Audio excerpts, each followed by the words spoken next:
Welcome to installment number 271 of the Mitzvahs as enumerated by Maimonides, the Rambam.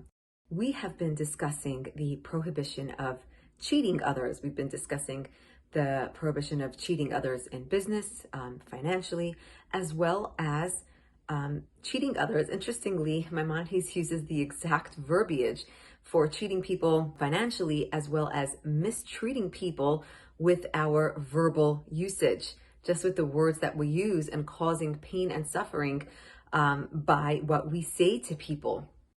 The last few days, we have been discussing the extra prohibition to cheat a convert, in addition to the regular law that you can't cheat anybody, can't cheat any Jew in particular. That's the specific mitzvah.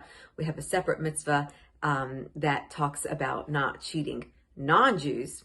However, today's mitzvah is specifically talking about cheating a convert with our words, being extra special careful, taking extra special care with the words that we use toward a convert.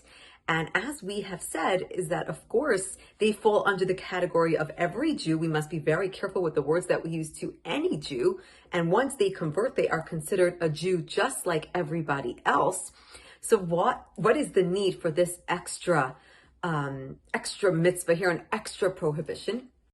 So firstly, as we've said, a convert can be in a bit of a vulnerable situation. First of all, they themselves feel a little bit, they joined the party a little late. They might feel like, they're not like everybody else, which of course, as we know, they most certainly are. And secondly, they might not have the same kind of support as somebody that has been born into the fold, as we say, because number one, they are new, so they're still establishing their community of friends and their support system. And also because their family is not necessarily living the same life as they are. And so they're lacking a certain footing and they are in a more of a vulnerable state. And so it is imperative that we be extra careful.